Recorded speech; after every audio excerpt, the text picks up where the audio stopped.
हरे कृष्णा। सभी का बहुत बहुत स्वागत है। आज हम तीसरा अध्याय देखने वाले हैं। मैं शेयर करती हूँ।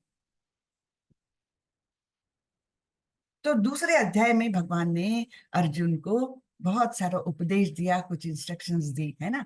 और बार बार बोला कि युद्ध करो। ऐसा नहीं बोला कि अरे तुमको ऐसा हो रहा है, ऐसी फीलिंग्स आ रही है, ऐसे मन में विचार आ रहे, तुम ठीक है मत करो तुम युद्ध।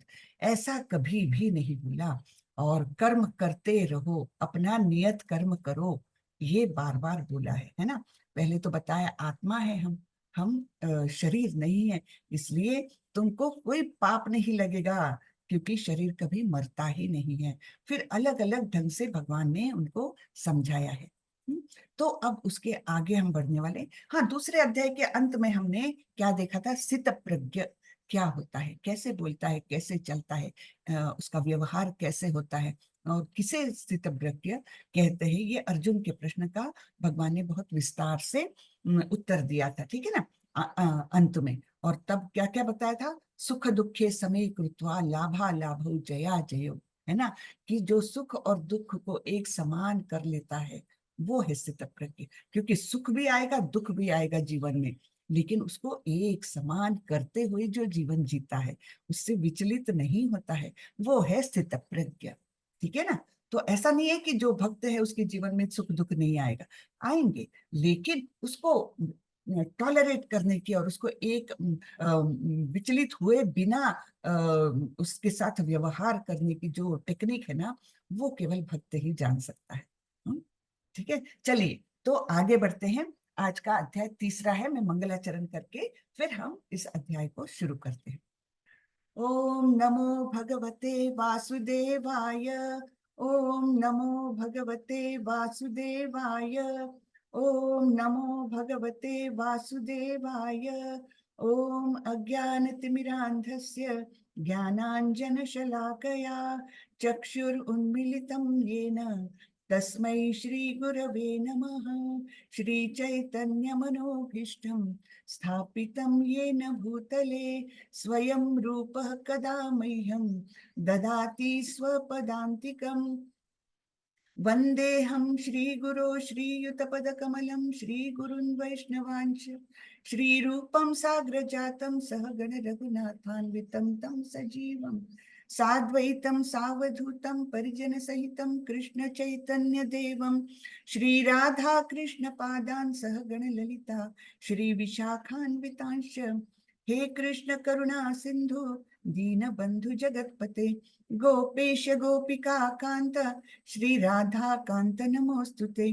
तप्त कांचन गौरांगी श्री राधे वृंदावनेश्वरी वृषभानुसुते देवी प्रणमामि हरिप्रिये।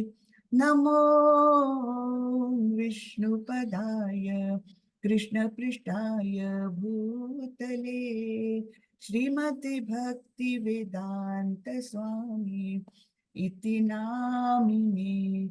नमस्ते सरस्वती देवी गौरवाणी प्रचारिणी निर्विशेषाय शून्यवादी पाश्चात्य देशतारिणी। जय श्री कृष्णा चैतन्या प्रभु नित्यानंदा श्री अद्वैत गदाधर श्रीवासादि गौर भक्त वृंदा। हरे कृष्णा कृष्णा कृष्णा हरे हरे, हरे रामा राम राम हरे हरे। हरे कृष्णा सभी को। एक मिनट।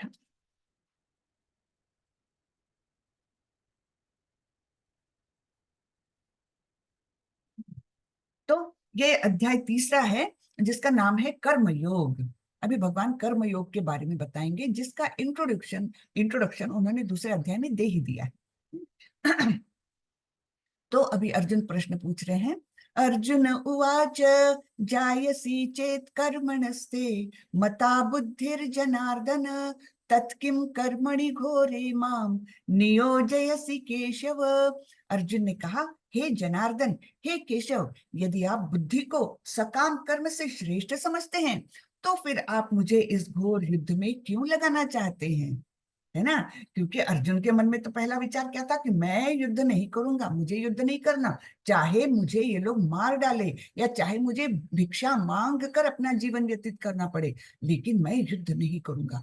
ये विचार उनके बैकग्राउंड में तो थे ही, सारा उपदेश उन्होंने सुना दूसरे अध्याय में, लेकिन फिर भी उनके मन में था कि आप यहाँ पर भगवान बता रहे हैं दूसरे अध्याय में कि भक्ति योग सर्वश्रेष्ठ है ना? बुद्धि को अपने कंट्रोल में करके भगवान के चरणों में करना, निष्काम कर्मयोग, निष्काम कर्मयोग से भी आगे जा करके केवल भक्ति में लगे रहो तो आपको मतलब सारे कर्म आपके वो हो जाते हैं।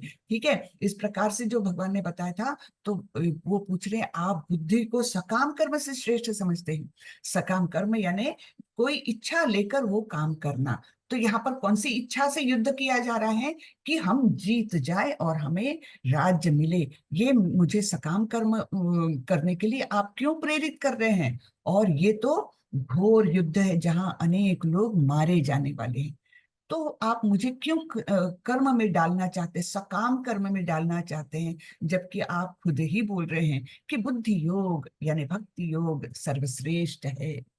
ठीक है, फिर आगे बोलते हैं अर्जुन, व्यामिश्रेणेव वाक्येन बुद्धिं मोहयसीव मे तदेकं वद निश्चित्य येन श्रेयोहमाप्नुयाम। आपके व्यामिश्रित यानी अनेकार्थक उपदेशों से मेरी बुद्धि मोहित हो गई है, अतः कृपा करके निश्चय पूर्वक मुझे बताएं कि इनमें से मेरे लिए सर्वाधिक श्रेयस्कर क्या होगा। तो श्रेयस का जो यानी लंबी अवधि के लिए जो हितकारक है, ऐसा क्या है इन दोनों में से? क्योंकि मैं तो कंफ्यूज हो गया हूं आपके ऐसी बातें सुनकर जिनमें से अनेक अर्थ निकल सकते हैं। श्री भगवानुवाच लोकेस्मिन् विविधा निष्ठा पुरा प्रोक्ता मया नघ ज्ञानयोगेन सांख्यानां कर्मयोगेन योगिनाम। श्री भगवान ने कहा, हे निष्पाप अर्जुन, मैं पहले ही बता चुका हूं कि आत्म साक्षात्कार का प्रयत्न करने वाले दो प्रकार के पुरुष होते हैं। कुछ इसे ज्ञान योग द्वारा समझने का प्रयत्न करते हैं, तो कुछ भक्तिमय सेवा के द्वारा। तो आत्म साक्षात्कार यानी भगवान के बारे में जानकारी, है ना?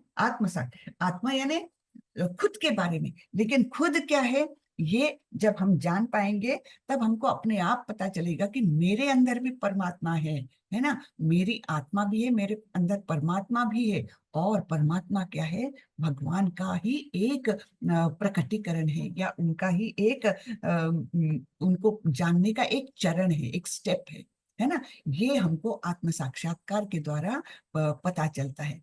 तो भगवान बता रहे हैं दो रास्ते जाते हैं आत्म साक्षात्कार की ओर, एक ज्ञान के द्वारा और दूसरा भक्ति के द्वारा, और दोनों ही श्रेष्ठ है। फिर उसके बारे में और विश्लेषण करेंगे भगवान। न कर्मणाम अनारंभा नैष्कर्म्य पुरुषोष्णुते न च संन्यसनादेव सिद्धिम समधिगच्छति। न तो कर्म से विमुख होकर कोई कर्म फल से छुटकारा पा सकता है, और न केवल संन्यास से सिद्धि प्राप्त की जा सकती है ना? तो हर कर्म जो है ना, कर्म बंधन उत्पन्न करता है। तो भगवान बोल रहे हैं ऐसा नहीं है कि तुम सारे कर्म छोड़ करके बैठ जाओ तब तुमको कर्म बंधन नहीं लगेगा, ऐसा नहीं है ना? छोड़ने की प्रक्रिया भी तो एक कर्म हुई ना, कि मैं कर्म नहीं करूंगा, ये तो कर रहे हो ना, उसका भी कर्म बंधन होगा। ठीक है, तो कर्म से विमुख होकर कोई कर्म फल से छुटकारा नहीं पा सकता, और ना केवल संन्यास से सिद्धि प्राप्त की जा सकती है। ये सब कुछ छोड़ छाड़ करके जंगल में जाकर बैठो, मुझे कोई चीज नहीं चाहिए, तो उससे कोई सिद्धियां प्राप्त होगी? बिल्कुल नहीं। हाँ, तो ये दोनों भी खराब चीजें हैं, कि कर्म से विमुख होना या फिर सब कुछ छोड़ छाड़ करके जंगल में जाकर संन्यास लेकर बैठ जाना, ये दोनों से भी कुछ फायदा नहीं। नहीं कश्चित क्षणमपि जातु तिष्ठति कर्म कृत कार्यते ह्यवशः कर्म सर्वः प्रकृति जैर्गुणैर। प्रत्येक व्यक्ति को प्रकृति से अर्जित गुणों के अनुसार विवश होकर कर्म करना पड़ता है, अतः कोई भी एक क्षण भर के लिए भी बिना कर्म किए नहीं रह सकता। तो हम सभी बद्ध जीव कौन से बंधन में हैं? तीन गुणों के बंधन में है। प्रकृति के तीन गुण, सतोगुण, रजोगुण और तमोगुण, इन तीन गुणों ने हमें बांधे रखा है। और हमको विवश होकर, है ना, विवश होकर कंपल्सरीली अपने गुण के अनुसार हमको कुछ ना कुछ कर्म करते रहना पड़ता है। उसके सिवाय हम नहीं रह सकते। एक क्षण भर के लिए भी हम बिना कर्म किए नहीं रह सकते। कर्मेन्द्रियाणि संयम्य य आस्ते मनसा स्मरन् इंद्रियार्थान् विमूढ़ात्मा मिथ्याचारः स उच्यते। जो कर्मेंद्रियों को वश में तो करता है, किंतु जिसका मन इंद्रिय विषयों का चिंतन करता रहता है, वह निश्चित रूप से स्वयं को धोखा देता है और मिथ्याचारी कहलाता है।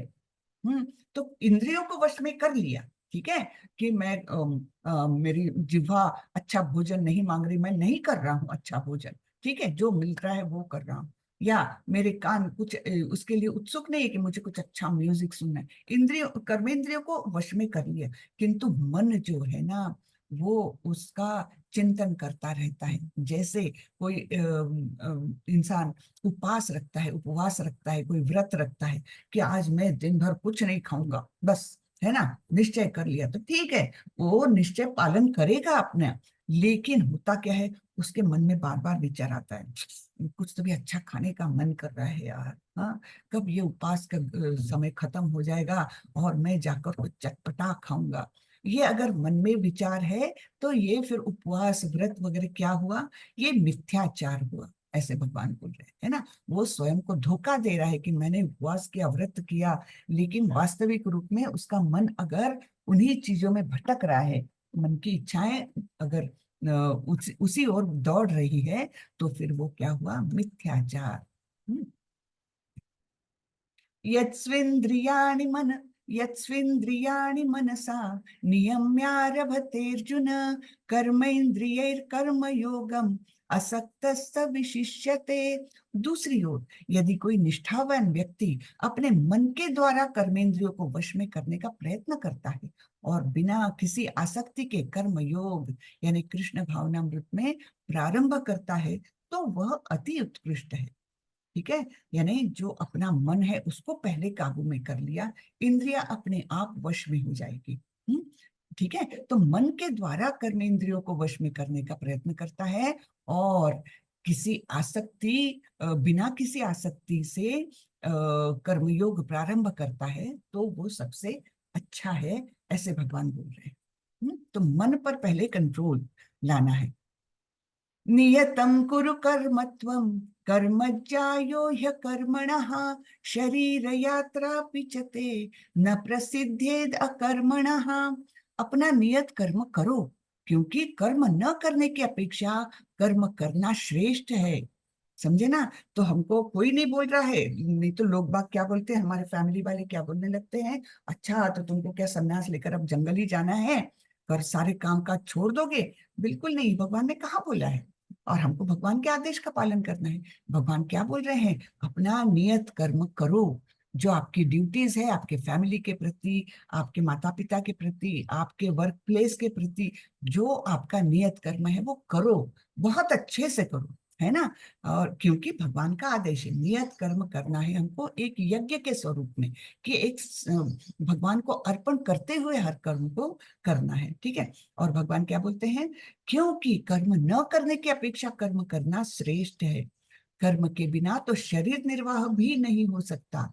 कम से कम शरीर निर्वाह तो हम करेंगे ही ना, तो वो भी नहीं हो सकता अगर हम कर्म ही करना छोड़ दे तो। इसलिए नियत कर्म तो हमको बिल्कुल सच्चे मन से, ईमानदारी से करना ही है। ये एक बहुत इंपॉर्टेंट श्लोक आता है। यज्ञार्थात् कर्मणोऽन्यत्र लोकोऽयं कर्म बंधनः तदर्थं कर्म कौन्तेय मुक्त संगः समाचर। श्री विष्णु के लिए यज्ञ रूप में कर्म करना चाहिए। कैसे कर्म करना चाहिए? श्री विष्णु के लिए यज्ञ रूप में, यज्ञ यानी एक सैक्रिफाइस, है ना। तो उनको अर्पण करते हुए श्री विष्णु के लिए यज्ञ रूप में कर्म करना चाहिए। अन्यथा कर्म के द्वारा इस भौतिक जगत में बंधन उत्पन्न होता है। अतः हे कुंती पुत्र, उनकी प्रसन्नता के लिए अपना नियत कर्म करो, इस तरह तुम बंधन से सदा मुक्त रहोगे। हम्म। तो कर्म बंधन से मुक्ति कर्म न करने से नहीं मिलती है। कर्म किस तरह से करे कि हम कर्म बंधन उत्पन्न नहीं कर सकते, तो इसके बारे में यहाँ पर जानकारी है। क्या बोल रहे हैं भगवान? हर कर्म को हमको श्री विष्णु को अर्पित करते हुए हमको हर कर्म करना है। अगर हम ऐसा नहीं करेंगे तो क्या होगा कि हमारे लिए हर जगह पर कर्म बंधन उत्पन्न होगा। जब बंधन उत्पन्न होगा तो हमको फिर से बार बार भौतिक जगत में आना पड़ेगा, है ना। कर्म बंधन के कारण ही हमको बार बार जन्म मिलता है, पुनर्जन्म, है ना। पुनरपि जननम पुनरपि मरणम पुनरपि जननी जठरे शयनम। तो ये बार बार क्यों होता है? क्योंकि हम अपने कर्मों द्वारा अपने लिए बहुत सारे बंधन, कर्म बंधन उत्पन्न करते जाते हैं, और वो बंधन को फिर से सेटिस्फाई करने के लिए हमको फिर से जन्म लेना पड़ता है, फिर से हम कर्म बंधन उत्पन्न करते हैं और फिर से हमको जन्म लेना पड़ता है। ये साइकिल अनएंडिंग है तब तक जब तक हम भगवान की शरण में नहीं जाते, है ना। भगवान की शरण में गए तो भगवान तो हमें भवसागर से ऐसे ऊपर खींच लेंगे, एक हाथ बढ़ाने की बस देर है। ठीक है। तो इसलिए अतः हे कुंती पुत्र, उनकी प्रसन्नता के लिए अपना नियत कर्म करो। सो नियत कर्म भी हमको कैसे करना है? श्री विष्णु को प्रसन्न करने के लिए करना है। और ऐसे अगर कर्म करेंगे तो इससे कोई कर्म बंधन उत्पन्न नहीं होगा और हम बंधन से मुक्त रहेंगे। सह यज्ञा प्रजा सृष्ट्वा पुरोवाच प्रजापतिः अनेन प्रसविष्वध्वम् एष वोस्तिष्ठ कामधुक। सृष्टि के प्रारंभ में समस्त प्राणियों के स्वामी प्रजापति ने विष्णु के लिए यज्ञ सहित मनुष्यों तथा देवताओं की संततियों को रचा और उनसे कहा, तुम इस यज्ञ से सुखी रहो, क्योंकि इसके करने से तुम्हें सुख पूर्वक रहने तथा मुक्ति प्राप्त करने के लिए समस्त वांछित वस्तुएं प्राप्त हो सकेगी। तो ये हमारे मनुष्य के पूर्वज, अत्यंत पूर्वज, जिन्होंने ये सृष्टि को बढ़ाया है ना, जीवों को बढ़ाया है, तो ऐसे लोगों को बोलते थे प्रजापति। हाँ, क्योंकि वो प्रजा को बढ़ाते थे। तो सृष्टि के प्रारंभ में ऐसे प्रजापतियों ने विष्णु के लिए यज्ञ किया और फिर सभी को आदेश दिए। उन्होंने जिनको जिनको उत्पन्न किया था उन सबको आदेश दिए कि इस प्रकार से तुम यज्ञ करते रहो, अपना जीवन बिताते रहो, और तुमको जीवन बिताने के लिए जो भी आवश्यकताएं हैं वो आपको विष्णु की तरफ से प्राप्त होती रहेगी, है ना। तो ये हमारे पूर्वज बोल के गए हैं, जिसका हम मनुष्यों ने तभी कम से कम पालन करना ही चाहिए। देवान् भावयतानेन ते देवा भावयन्तु वः, परस्परं भावयन्तः श्रेयः परमवाप्स्यथ।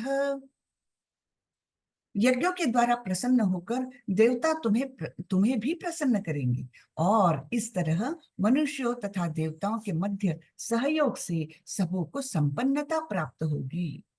तो ये कितना इंपॉर्टेंट है कि देवता लोग क्या कार्य करते हैं? देवता लोग हमारे भरण पोषण के लिए जो जो आवश्यकताएं हैं वो सभी पूर्ण करते हैं कृष्ण के आदेशानुसार, है ना। एक देवता हमें जल प्रदान करते हैं, एक देवता हमें ताप प्रदान करते हैं, है ना, गर्मी, नहीं तो ठंड से हम खत्म हो जाएंगे, है ना। कोई देवता हमें वायु देते हैं, और भी हर देवता, कोई देवता अन्न देते हैं, है, धरती से अन्न उगता है। तो जो भी हमारी आवश्यकता है वो ये सारे देवता पूर्ण करते हैं। लेकिन अगर हम उनको निग्लेक्ट करेंगे, है ना, हमको सप्लाई कर रहे हैं और हम उनको थैंक्स भी ना बोले, ये तो बड़ी ज्यादती हो गई, है ना। तो जब हम उनको यज्ञों के द्वारा उनको प्रसन्न करेंगे, यानी हम जो कुछ हमें मिलता है उसको समर्पण की भावना से करते रहेंगे, समर्पण करते जाएंगे देवताओं को, तो क्या होगा कि वे भी हम पर प्रसन्न हो जाएंगे और हम उनको प्रसन्न करते रहें अपने यज्ञों के द्वारा। इस प्रकार दोनों अपने एक दूसरे के सहयोग से क्या होगा, देवता लोग हमें सारी संपन्नता देंगे। तो अभी जैसे हम देखते हैं कि बहुत अतिवृष्टि हो जाती है, फिर कहीं वो हो जाता है, अर्थक्वेक आ जाता है, कहीं सुनामी आ जाता है, अलग अलग प्रकार के प्राकृतिक जो है उत्पात मचे रहते हैं। क्यों होता है? क्योंकि हम कुछ भी देवताओं का समर्पण करते ही नहीं है। आज के इसमें देवताओं का स्मरण भी नहीं करते हैं, समर्पण तो बहुत दूर की बात।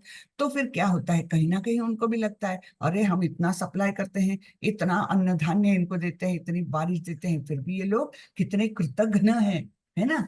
कृतज्ञ नहीं है, कृतघ्न है कि हमको थैंक्स तक नहीं देते, कुछ हमको समर्पण तक नहीं करते। और ऐसी भावना से फिर ये सारे उत्पात ये प्रकृति के मच रहे हैं, है ना।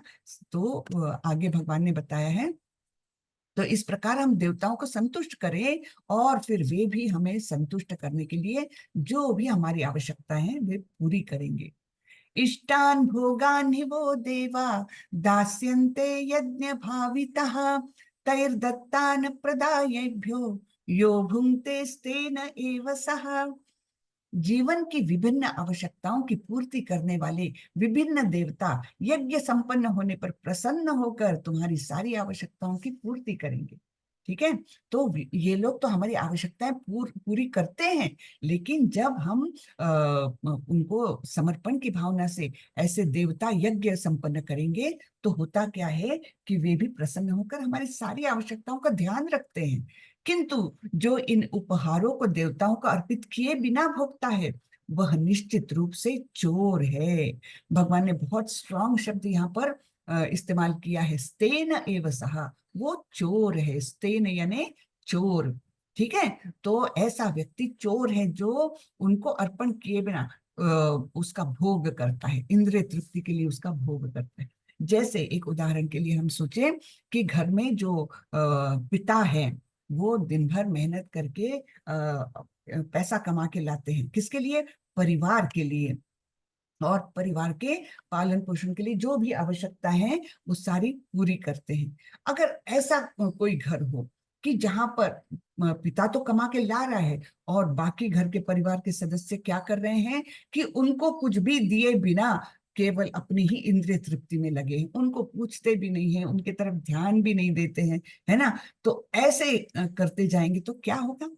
हाँ, पिता भी एक पिता है, वो बहुत दयालु है, सब कुछ है, लेकिन कहीं ना कहीं मन में उनको बहुत अप्रसन्नता लगेगी कि मैं इनके लिए दिन भर मेहनत करके कमा के लाता हूँ और ये मुझे पूछते भी नहीं खाने के लिए, पानी तक नहीं पूछते हैं, मुझे निग्लेक्ट करते हैं। तब फिर क्या होगा, वो अपना काम करना बंद कर देंगे। वैसे ही ये देवता लोग हैं, ये हमारे पालन पोषण के लिए सब कुछ दे रहे हैं, अगर हम उनको ध्यान नहीं रखेंगे, हाँ धन्यवाद आपने हमको इतनी संपन्नता दी, हमारे लिए इतना अनाज प्रोड्यूस किया, हमको इतनी अच्छे से बारिश दी, इतना अच्छे से सूर्य का ताप मिल रहा है हमें, चंद्रमा प्रकाश दे रहा है रात को। हाँ, ये सारे देवी देवता हमारे लिए कष्ट कर रहे हैं और उनके तरफ हम ध्यान नहीं देंगे तो वे लोग तो अप्रसन्न हो नहीं पाते हैं, है ना।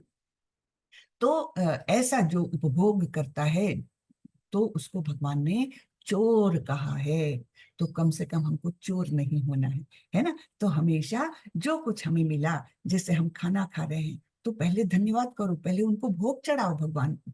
हाँ, धन्यवाद करो कि आपने इतना अच्छा भोजन हमें दिया है ना।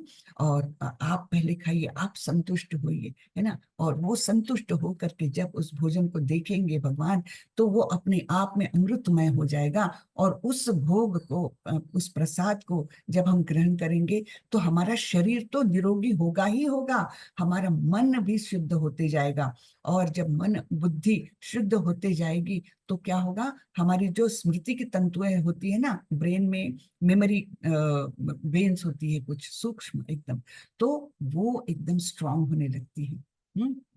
तो इस प्रकार हमारा जीवन बदलते जाएगा। तो हमें चोर नहीं होना है, ये आज का संदेश है। और भी आगे भगवान ने एक स्ट्रॉन्ग शब्द इस्तेमाल किया है, वो भी देखते हैं।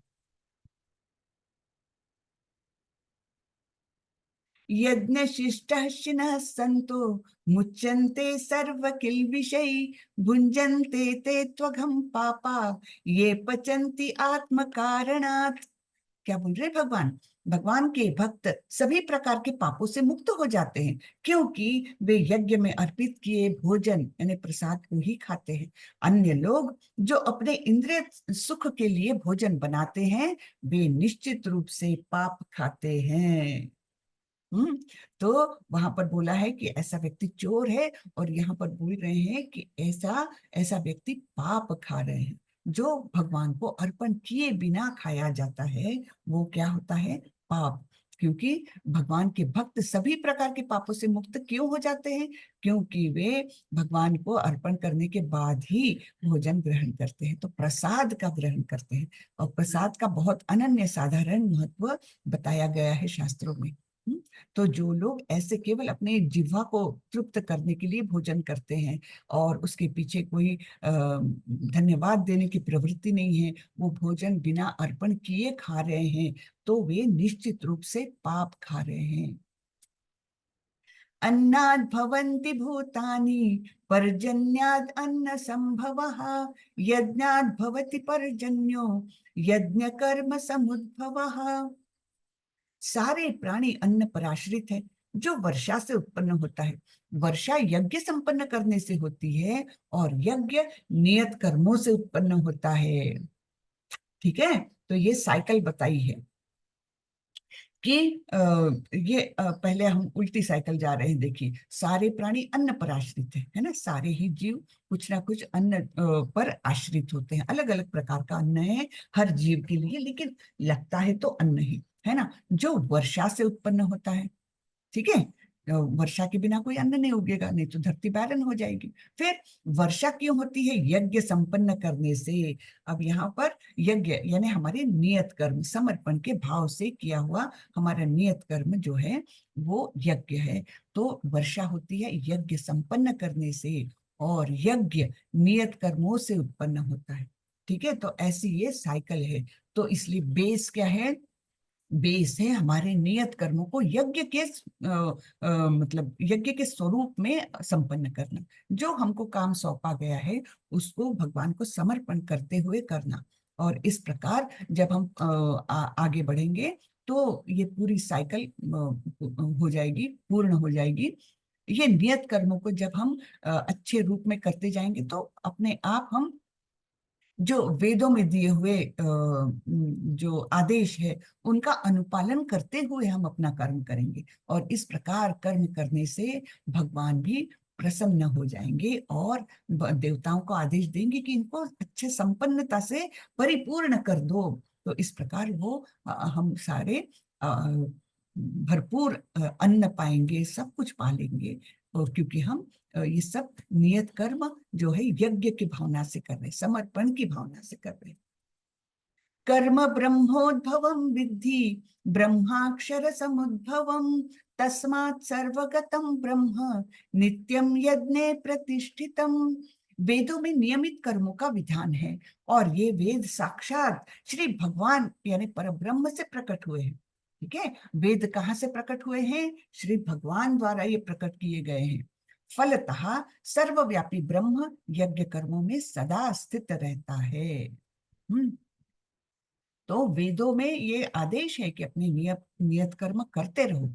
और कैसे करो? कि एकदम समर्पण की भावना से और उसमें निष्काम तरीके से कर्म फल अर्पण करते हुए इस प्रकार अपने नियमित कर्म करो। और ये वेद किसके द्वारा लिखे हैं? श्री भगवान द्वारा। हाँ, तो इसके कारण होता क्या है? सर्वव्यापी ब्रह्म यज्ञ कर्मों में सदा स्थित रहता है। हमेशा वहां पर यज्ञ जब हम संपन्न करते हैं अपना नियत कर्म यज्ञ के रूप में निष्काम तरीके से जब करते हैं तब वहां पर ब्रह्म स्थित ही रहता है।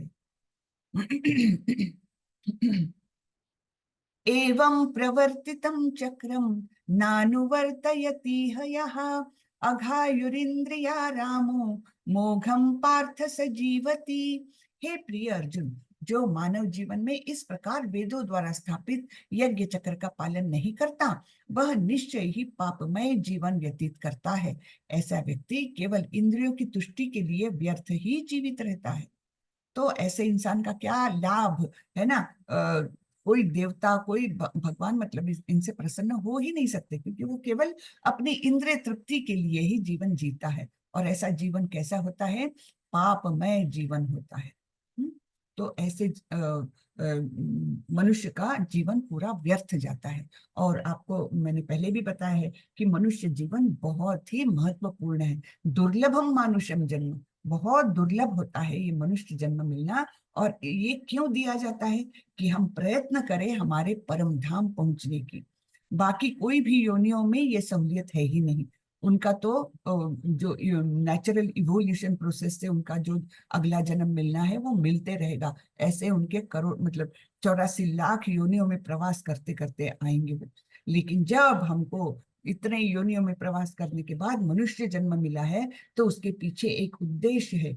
ये उद्देश्य है कि हम अब इस मनुष्य जीवन में प्रयास करें और अपने लक्ष्य की प्राप्ति करें। हमारा लक्ष्य क्या है? कि हमको अपने परम धाम जाना है, जिससे हमको वापस ये जन्म मृत्यु का चक्र ना मिले। तो इस मनुष्य जन्म को हमने वेस्ट नहीं करना है। ठीक है। तो लेकिन हम क्या करते हैं मनुष्य जीवन में? सब इंद्रिय तृप्ति की जिंदगी ना मिलेगी दोबारा, तो इस बार जो करना है कर लो, लेकिन जो करना चाहिए वो नहीं करते, है ना। तो बस अपना जीवन ऐसे ही हम वेस्ट करते हैं, जो दुर्लभ है, अत्यंत दुर्लभ है। और दैट टू इन भारत में जन्म मिलना, ये और भी ज्यादा दुर्लभ है ना। तो क्यों क्यों दुर्लभ है? क्योंकि ये भारत भूमि जो है, ये हमेशा से पुरातन काल से एक संतों की भूमि रही है। तो यहाँ पर जो वाइब्रेशन है, यहाँ का जो वातावरण है, तो उसके कारण हमारी भक्ति जल्दी जल्दी बढ़ने में सहायता मिलती है।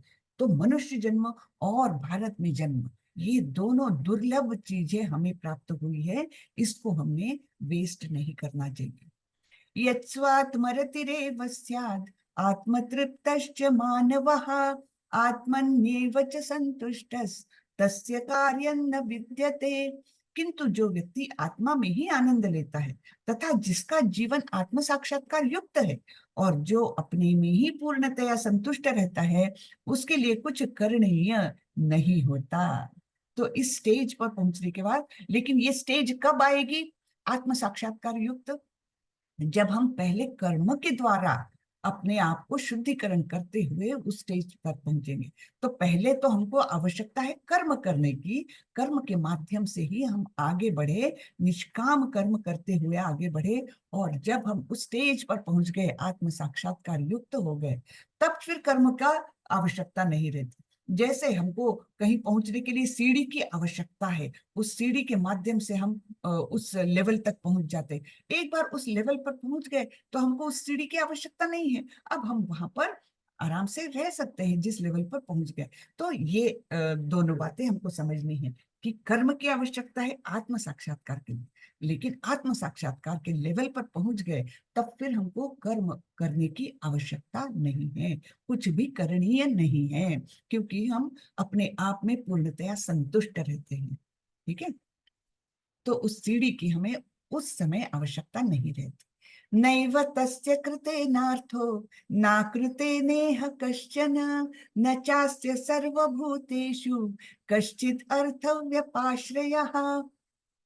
स्वरूप सिद्ध व्यक्ति के लिए न तो अपने नियत कर्म को करने की आवश्यकता रह जाती है, न ऐसा कर्म न करने का कोई कारण ही रहता है। हाँ, यानी कर्म करो या ना करो, कोई फर्क नहीं पड़ता ऐसे व्यक्ति के लिए जो ऑलरेडी आत्म साक्षात्कार कर चुका है, स्वरूप सिद्ध हो गया है। उसे किसी अन्य जीव पर निर्भर रहने की आवश्यकता भी नहीं रह जाती। तो वो एकदम, यानी कर्म करो या कर्म ना करो, कोई फर्क नहीं पड़ेगा, वो किसी पर डिपेंडेंट रहता ही नहीं है जब एक बार आत्म साक्षात्कार के लेवल पर पहुंच गया तो। ठीक है।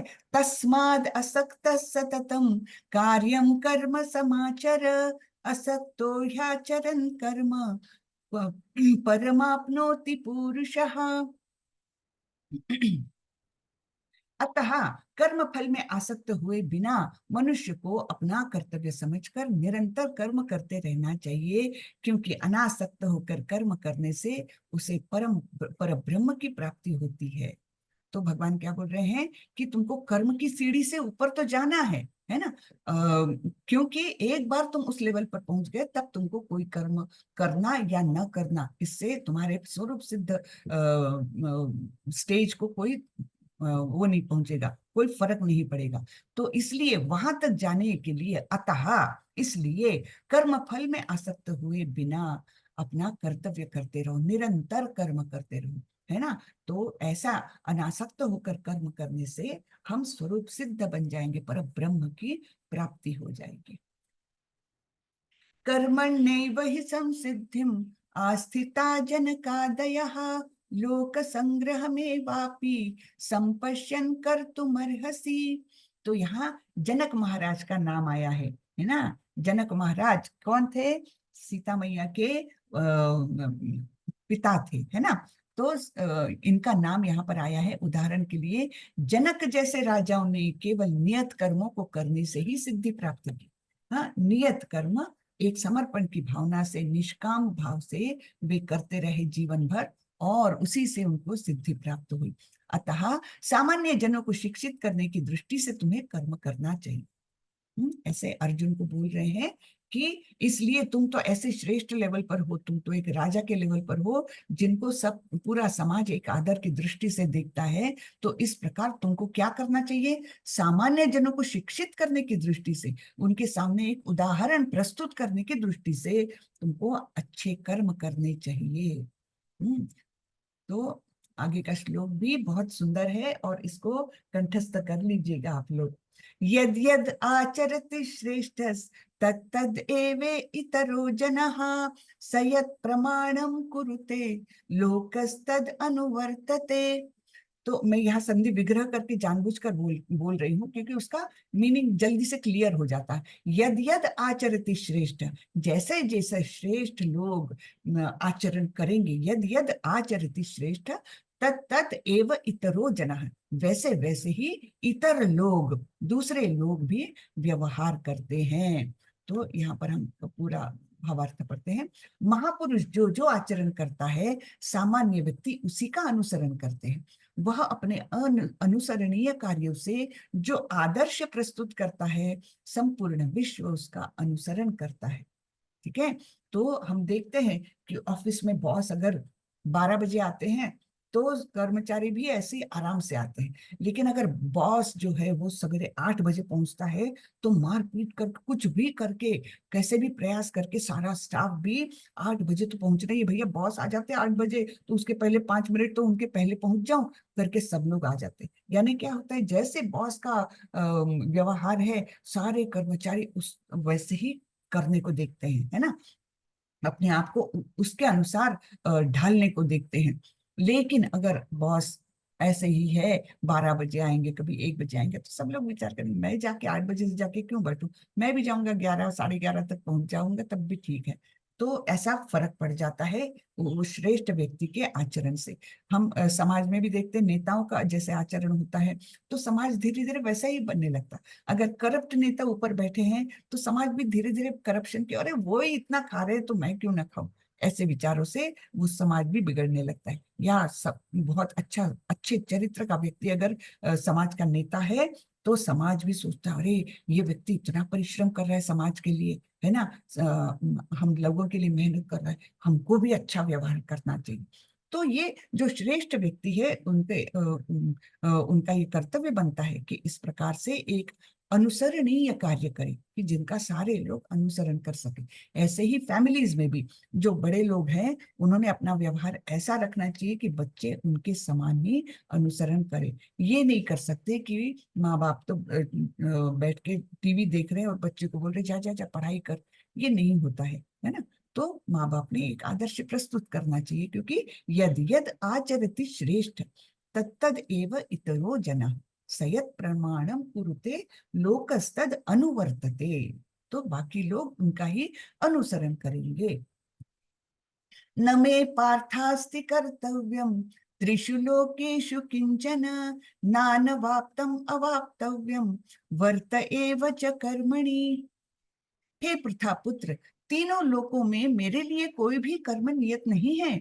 न मुझे किसी वस्तु का अभाव है और न आवश्यकता ही है, तो भी मैं नियत कर्म करने में तत्पर रहता हूँ, है ना। अब भगवान को कौन सी चीज की कमी, भगवान को कौन सा नियत कर्म, कुछ भी नहीं है, क्योंकि भगवान तो पूर्ण है, संपूर्ण है।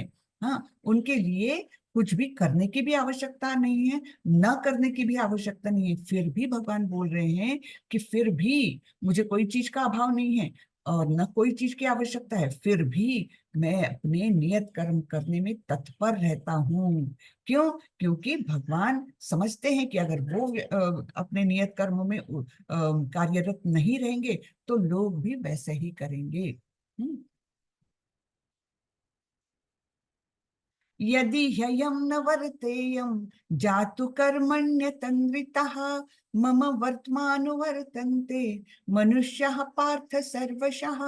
क्योंकि यदि मैं नियत कर्मों को सावधानी पूर्वक न करूं तो हे पार्थ, यह निश्चित है कि सारे मनुष्य मेरे पथ का ही अनुगमन करेंगे। तो इसलिए भगवान जब भी अवतार लेते हैं तब भी और हमेशा ही अपने नियत कर्तव्य जो है जहाँ बहुत ही सुंदरता से करते रहते हैं, जिससे कि ऐसा न लगे लोगों को कि भगवान तो कुछ काम काज नहीं करते हैं तो मैं भी नहीं करूंगा, और वैसे ही निठल्ले बन जाएंगे, सारा समाज निठल्ला बन जाए। ठीक है ना। चलिए, मुझे लगता है अभी यहीं पर रुक जाते हैं। आज हमारा पहला आधा घंटा चर्चा में गया है, बहुत अच्छा लगा। हाँ, तो ये मतलब चर्चा खास करके इसलिए करने की इच्छा थी मुझे कि सबको माला जप करने का महत्व समझ सके। तो आज हम यहीं पर रुकते हैं। कल 24वें श्लोक से कल शुरू करेंगे। तो आज हमने देखा कर्म योग के बारे में भगवान बता रहे हैं।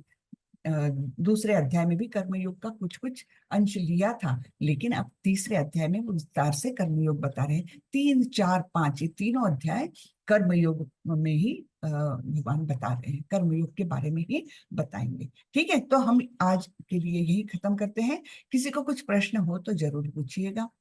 हरे कृष्णा। हरे कृष्णा, हैंड रेज कर सकते हैं।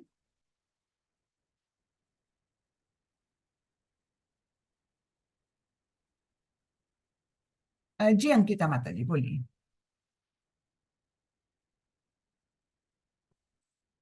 हरे कृष्णा अंकिता माता जी। हर हाँ हाँ हाँ माता जी, मुझे एक चीज पूछना था कि जी मंगलाचरण कब कब करना चाहिए? मंगलाचरण हम कोई भी अच्छी शुरुआत करते हैं, खास करके जब हम भक्ति के बारे में बताने को जाते हैं, मतलब कुछ भी वेदों के बारे में या ऐसे भगवत गीता का प्रारंभ कर रहे हैं तो मंगलाचरण करना चाहिए, है ना, अच्छे जी काम जी के। हाँ, खास करके भक्ति में ये जी। जरूरी है। हरे जी कृष्ण। माता जी, कुछ प्रसादम के बारे में पूछना था कि जैसे कहते हैं कि कान्हा जी को पेठी का नहीं लगाना चाहिए, जामुन का भोग नहीं लगाना चाहिए, तो ऐसा कुछ है क्या? क्योंकि हम उनको कुछ भोग मतलब ऑफर किए बिना नहीं पाते हैं, तो फिर ये सोच में पड़ जाते हैं कि इसे हम पाए या ना पाए। ऐसा कुछ है क्या? ऐसा तो मैंने सुना नहीं है माता जी। भगवान को सिर्फ हम नॉन अच्छा। वेज बिल्कुल नहीं दे सकते, प्याज लहसुन नहीं दे सकते, और मसूर की दाल जी जी। इतना वर्जित है निश्चित रूप से, बाकी तो मैंने कभी सुना नहीं है। अच्छा अच्छा, हम्म, ठीक है माता जी, ये थोड़ा सा कंफ्यूजन था, इसलिए हमने ये सब चीजें पेंडिंग में रखी थी कि अभी नहीं पाते हैं, एक बार कंफर्म कर लेंगे तब फिर अच्छा। भगवान को भोग लगाएंगे। हाँ हाँ, ये जी। मतलब। माता जी। जी बोलिए। हाँ जी माता जी, जैसे कि हम जब प्रभु जी का जो प्रसादम में जो उनका जल जल आता है, तो क्या करते हैं, हम उस जल को अपने पीने वाले पानी में मिला देते हैं। तो क्या करते हैं, जैसे हम तो उसको नहीं इधर उधर गिराते हैं, बट जैसे छोटा बच्चा है तो उसे पता नहीं होता है, तो वो गलती से कहीं गिरा देता है, इधर कर दिया, आधा पिया आधा उसने डिस्कार्ड कर दिया। तो ये मन में बड़ा सा ये हो जाता है कि ये भगवान का प्रसाद और ये नाली में चला गया, तो मतलब इसका क्या करें? मतलब कुछ बहुत अपराध बनता है या नहीं ये नहीं बहुत? नहीं नहीं नहीं, जी जी। छोटे बच्चे से गलती से गिर गया, हमसे भी कभी गलती से गिर गया तो भगवान तो बहुत दयालु है, माफी मांग ले उनसे, भगवान क्षमा करना। बिल्कुल, भगवान तो बहुत दयालु है, ऐसे छोटी मोटी चीजों को वो नहीं करते। वो मन देखते हैं ना, अपना भाव देखते हैं। क्रिया जी तो कभी जी ये हो जाती है, 19-20 हो जाती है, लेकिन मन में भाव जी क्या है, वो भावग्राही है ना भगवान तो, भावग्राही जी। जनार्दन ऐसे बोलते हैं। माता जी प्रसादम के साथ भी होता है, बच्चे के साथ उसका बीच में मन वो हो जाता है कि अब उससे नहीं पाना है, नहीं पाना, हम तो हाँ। क्या कैसे भी पा लिया। अब जी। हम कहा अब इसका क्या करेंगे, कहते चिड़ियों को भी नहीं जूठा डालना चाहिए था, हम्म, फिर बड़े बेमन से उसको डालना ही होता है डस्टबिन कभी में, कभी क्या होता करे, है। तो लेकिन मन में जी भाव जी ही हाँ। रहता है। हाँ, होता है, कभी कभी ठीक है ऐसा माता होता जी। है, लेकिन उसमें यानी मन में जी बहुत ज्यादा गिल्ट पाने की जरूरत नहीं है। जी भगवान से माफी जरूर जी मांग ले, और जी बताएं जी कैसे, है ना। तो फिर भगवान तो बड़े जी दयालु, जी। कृपा सिंधु, ठीक है माता है जी। ना। जी हरे कृष्ण। माता जी, एक क्वेश्चन और था जी कि जो एकादशी का हम पारण टाइम करते हैं, तो जो वैष्णव कैलेंडर में जो मेंशन है, हम मैं उसी को ही फॉलो करना चाहिए ना? जी, बिल्कुल बिल्कुल वही पारणा टाइम फॉलो करना चाहिए। अच्छा, वैष्णव, क्योंकि माता जी कुछ जैसे और इंटरनेट में देखते हैं तो उनका टाइम अलग होता है और हाँ वैष्णव कैलेंडर का टाइम अलग होता है, हाँ, नहीं तो तो ये हमने बड़ा कंफ्यूजन। वैष्णव कैलेंडर को फॉलो करना चाहिए मतलब वही अच्छा है। ठीक है माता जी, ठीक है माता जी, Hare okay, Krishna. Hare Krishna. Thank thank you माता। हरे कृष्ण। शिरिल माता जी, आपको कुछ पूछना है?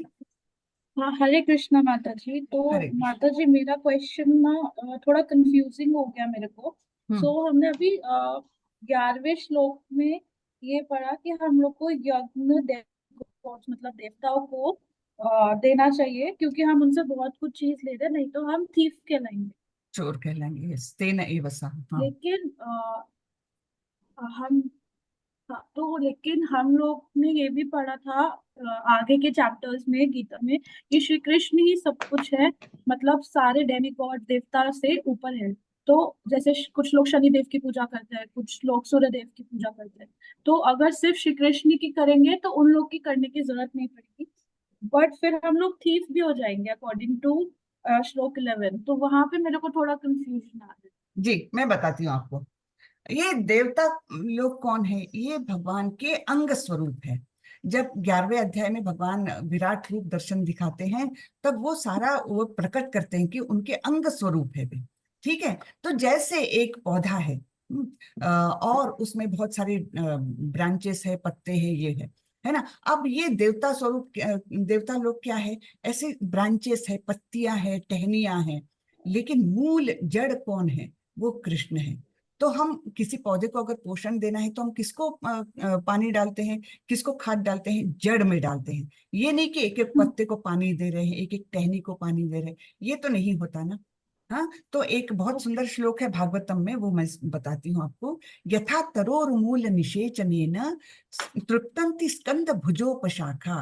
हाँ, आत्मोपहारा च यथेन्द्रियाणा तथैव सर्वार्हण हरण अच्युतेज्जा। इसका मतलब ये है, जिस प्रकार कोई पौधे को पोषण देना है तो उसके जड़ में पानी देते हैं, जिस प्रकार शरीर को पोषण देना है तो पेट में अन्न डालते हैं। ये नहीं को कि हाथ थक गया है, हाथ में दर्द है तो हम हाथ को कुछ पोषण दे रहे हैं, ऐसा नहीं होता। वो पूरे एनर्जी मिलेगी हमको जब हमारे पेट में अन्न जाएगा। उसी प्रकार तथैव सर्वार्हरण अच्युतेज्जा, उसी प्रकार अच्युत यानी कृष्ण की पूजा करेंगे तो सभी देव देवता अपने आप में संतुष्ट हो जाते हैं, उनको अलग से करने की जरूरत नहीं रहती। इसलिए इसलिए यद्यपि हमें देवी देवता सारा कुछ देते हैं भगवान के आदेशानुसार, तब भी जब हम विष्णु को ये सब समर्पित करते हैं, कृष्ण को समर्पित करते हैं, तो सारे देवी देवता अपने आप तृप्त हो जाते हैं। हर एक देवी देवता को अलग अलग से पूजे जाने की कोई आवश्यकता नहीं है। ये भी इसी अध्याय में बताया गया है। हाँ, तो यहाँ ओके, पर हमको समझ। कंसेप्ट ये क्लियर रखनी है कि मूल जो है, यानी सभी देवी देवता का भी निर्माण कृष्ण से हुआ है। तो जब हम कृष्ण को संतुष्ट करते हैं तो बाकी सभी कुछ अपने आप संतुष्ट हो जाते हैं। ठीक है ओके माता जी, जी। Thank you, Hare Hare Hare Krishna. कृष्ण। कृष्ण। हरे कृष्ण। इसका तात्पर्य को साफ साफ लिखा है, सारे यज्ञों में भगवान विष्णु को प्रमुख भोक्ता के बाद पूजा जाता है। तो 11वें का तात्पर्य माता जी पढ़ लीजिएगा, सब कुछ लिखा है साफ साफ। 11वें का तात्पर्य, एक मिनट, ये 11वें पर हूँ ना मैं, ये 13 पर हूँ।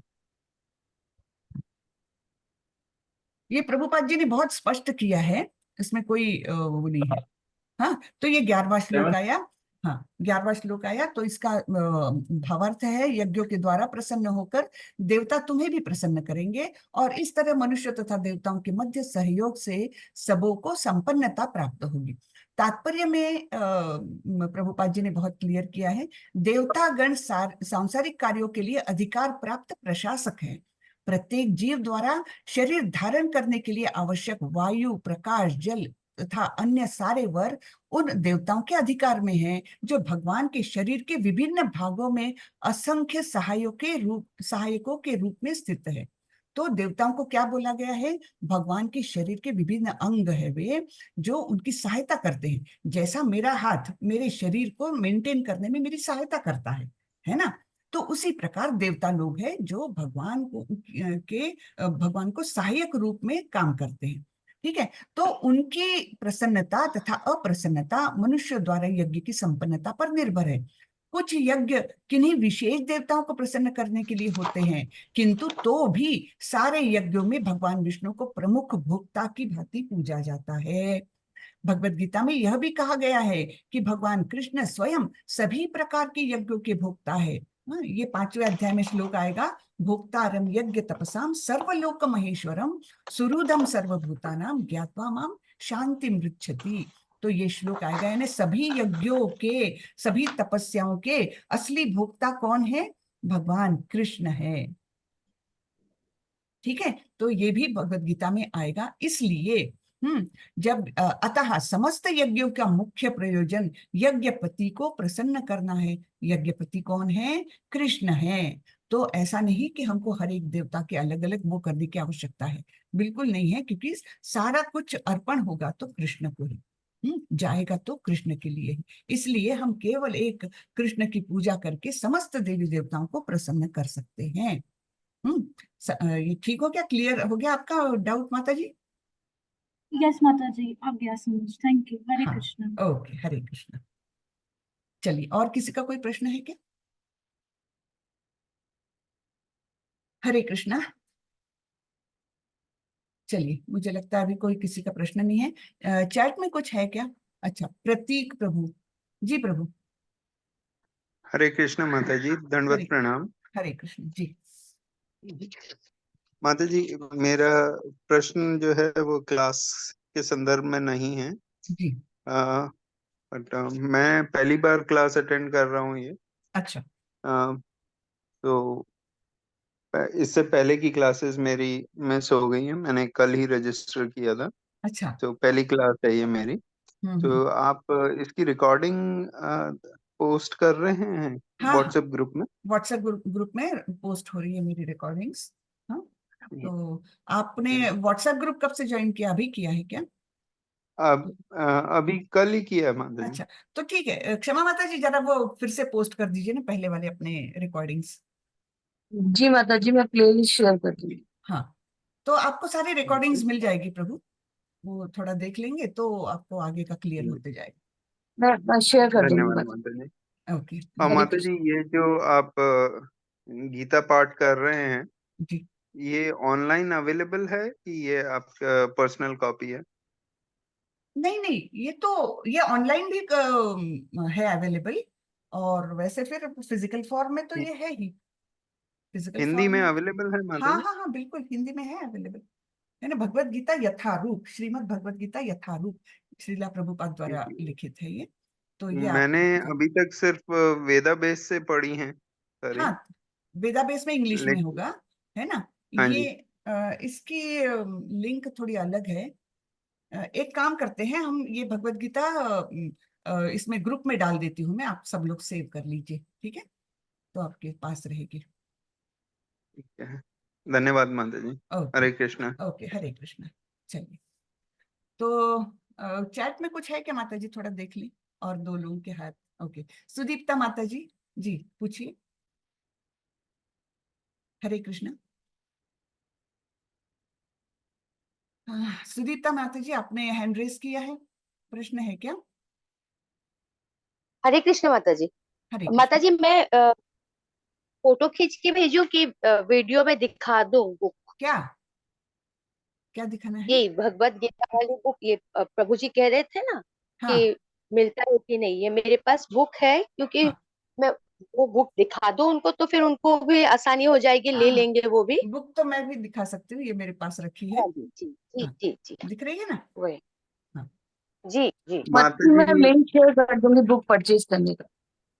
माता जी जी, मैं मेरा टाइम आपके टाइम से मैच नहीं करता। जी, मैंने ये ग्रुप कनाडा से ज्वाइन किया हुआ है, अच्छा, तो मैं ये परचेज नहीं कर सकता। ओके, मैं ये भेज तो दूंगी, इसकी सॉफ्ट कॉपी में अगर ग्रुप कोई, में डाल दूंगी। हाँ जी, थैंक यू। ओके, और वहां पर भी कनाडा में भी प्रभु कोई भी इस्कॉन मंदिर में ये मिल जाएगी आपको। हाँ माता जी, फिजिकल कॉपी मेरे पास है।